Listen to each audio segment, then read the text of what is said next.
গাঁজা এবং মাদক পাচারের ক্ষেত্রে ব্যাপক সাফল্য অর্জনকারী উত্তর ত্রিপুরা জেলার এসপি ভানুপদ চক্রবর্তী চূড়ান্তভাবে ব্যর্থ আইন শৃঙ্খলা নিয়ন্ত্রণে দীর্ঘদিন ধরেই উঠে আসছিল এই ধরনের অভিযোগ।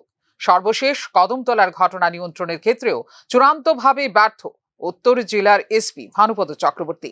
স্বাভাবিক কারণেই উত্তর জেলার এসপি ভানুপদ চক্রবর্তীকে অপসারণের সিদ্ধান্ত নিল রাজ্য প্রশাসন।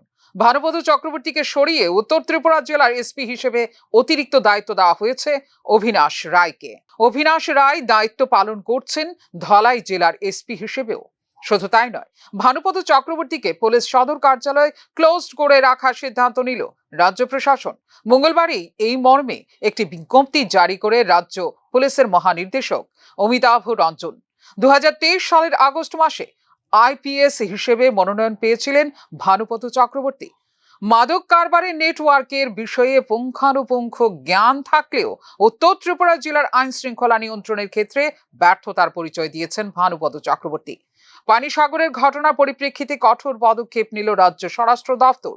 এদিকে মঙ্গলবার আগামী 72 ঘন্টার জন্য গোটা উত্তর জেলার বন্ধ করে দেওয়া হলো সব ধরনের ইন্টারনেট পরিষেবা। সতর্কতামূলক ব্যবস্থা হিসেবে বন্ধ করে দেওয়া হলো প্রেস মেসেজও। ফিউরো রিপোর্ট, নিউজ নাও।